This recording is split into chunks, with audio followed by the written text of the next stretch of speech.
Hello everyone and welcome back to the Ouachita News Show. I'm Haley Short. And I'm Liberty Wiggins. We are so excited to bring you the news of all things Ouachita. This past week was filled with several exciting events, from Christian Focus Week activities to Super Bowl parties. We hope you all had as much fun as we did. That's right, Liberty, and to top it all off, we finally got a glimpse of that warm spring weather. Here's to hoping we're in for some more weather. Blaine Jeter has our forecast. Blaine? Thank you, Haley. Let's give you an overview of the weather for this week. We're seeing a significant drop in temperatures this week, coming in with a high of 60 degrees and low reaching about 49 to 47 degrees on Thursday. The temperature will rise on Friday and Saturday, but decrease on Sunday. It will be a cloudy and chilly day, so grab a jacket or a hoodie to stay warm, and there are possible rainstorms this week with showers of rain on Wednesday with a 98% chance of showers, and then once again on Saturday with a high 94% chance of rainstorms, then late snow. So make sure to grab a hoodie, rain boots, and umbrella for this weekend, but it should clear up by Sunday. Moving on to today's forecast, we have a high 50 and low 39 or 28 degrees, so very chilly. Mostly cloudy, but has a high chance of rainstorms with a 69 to 98% chance. Ends in the morning until noon, so if you have morning classes, I would probably grab a jacket and a hoodie and definitely an umbrella to stay warm and dry. Make sure to stay safe out there and warm, and have a great week, Tigers. Predictions are provided by AccuWeather. Now, back to the desk. Thanks for filling us in, Blaine. Now let's take a minute to rewind the clock and look back to one of Ouachita's most powerful events from last week, International Worship Night. A night where students from different parts of the world come together to worship the same God who we are all united by. Erica Ortiz describes the event as well as her part in helping bring it to life.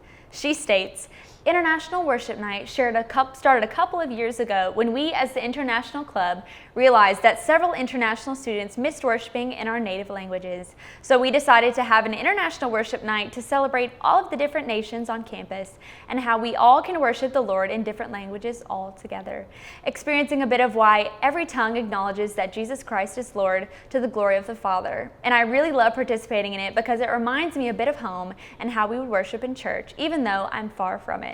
From preparation, we try to compile a list of songs that would be well known by most people and try and mix different languages into them.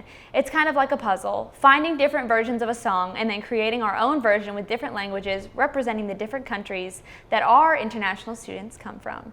It's a completely student-led event, forming the worship team to the technical aid, audiovisual aspects, as well as finding people to pray and read scripture. Sylvia Cordona, who has also helped put the event together, comments on her own preparation process and what the event means to her specifically. She relays, "For me, International Worship Night is a glimpse of what heaven will look like. This time truly reminds me of home and what it means to be communally worshiping the God of all nations. For me, for preparation, we try to look for people who are willing to read in different languages and pray for specific continents. Also, I help with tech for all the mics and slides to work well. I am also in charge of logistics of the worship night, like who needs to go on stage and other things." Finally, Ligia Silva, an attendant at the event, adds her own perspective, commenting, "I truly love Worship Night. It is one of my favorite events of each semester. I think it is so beautiful how we can all join our voices and worship, singing praises to Jesus while representing our countries and cultures." And what a wonderful event it was. Well, in some other news, Super Bowl Sunday, the biggest event of the year on U.S. television, came and went this past weekend. Now, despite being on opposing sides, I'm certain fans of both the Chiefs and the Eagles can agree this year's bowl was filled with good food and good friends. Ouachita's own Gosser Hall put together a dorm Super Bowl party to cultivate community and fun while rooting for either team. Ouachita reporter Ali Hikoma was able to speak with Aubrey Harn regarding the event. Aubrey states that it was really fun and she enjoyed watching the game and spending time with my friends. I'm a big football head, so it was nice to get to share that with the people that I love. Well, speaking of all things fun in sports, let's hear how our Ouachita athletes have rung in the spring semester. Madeline Toulis has a Roar rundown. Madeline? Thank you, Liberty. Hey Tigers, I'm Madeline Tullis and welcome back to the Roar Rundown. Ouachita Sports is on the road this week but are bringing it back home.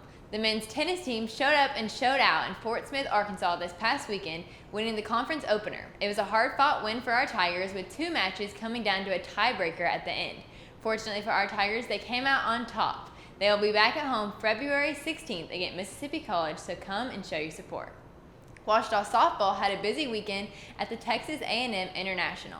In the first game on Saturday, our Tigers out-hit the number 11 team and held the team scoreless for 4 innings.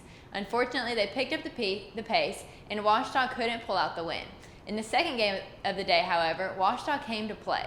They took it to 8 innings and ended the game with a walk-off win. Men's basketball had us on the edge of our seat Saturday as they took it to the final seconds of the game. Ouachita started with the lead, but the Rangers then woke up and got in the game. The Rangers held on to a lead for a while, leaving the Tigers playing catch-up. But with 5 seconds in the game, Hobart Grayson put a jumper in that put Ouachita up by 1 and finished the game 79-78 win. Women's basketball put up a good fight on the road against Northwestern Oklahoma State. It was a tied game in the final minute of the game, but the Rangers took control quickly and our Tigers gave up the win. Now, the Rangers had a home court advantage for this game, but this will not be the case for our Tigers when they play our rival from across the street. They'll need you in the stands, loud and proud, at 5:30 Thursday night. Don't miss it. The men's team will follow at 7:30 and want a blacked-out night in Bill Viney Arena. Fill those stands with our Tiger pride for yet another Battle of the Ravine. If you want to keep up with the latest in Ouachita sports and cheer on our Tigers, visit obutigers.com and tune into the Ouachita Sports Digital Network. That's all for this week's War Rundown. I'm Madeline Tellis. Go Tigers. Thank you for that update, Madeline. Well, with February 14th just around the corner, we thought it was only right to ask you all a Valentine's Day themed question. This one is for the girls. We want to know, what is your perfect gift to receive on Valentine's Day? Izzy Bro said she likes chocolate-covered strawberries. Kate Notchagal enjoys some quality time and a thoughtful gift. Macy Cash said she loves a sweet note and some flowers. Okay, Liberty, this is a hot take. I have a Yes. hot feeling that I would love a star. I don't know where. I loved constellations as a child. If I had a star named after me with a nice plaque hanging on the wall, I think my life would be made. See, I love that. Okay, Yeah, that you gotta one's tell me very yours. nice. I think maybe, I don't know if people know this, but you can donate or send a cockroach in honor of your ex. Some zoos do that, so I think Okay. that might be personally what I would give to someone else. Right. It's That a would- gift for yes. you, but also For a them too. transferable Like, one. it feels good to me to do that. Right. Yes. Well, that's all we have for today. Make sure to follow us on Instagram at Ouachita's News Show and to answer each question of the week. You just might see your responses pop up on the show. And don't forget to subscribe to our YouTube channel, Ouachita News Show, so you never miss out on the latest and greatest Ouachita news. We'll see you next week.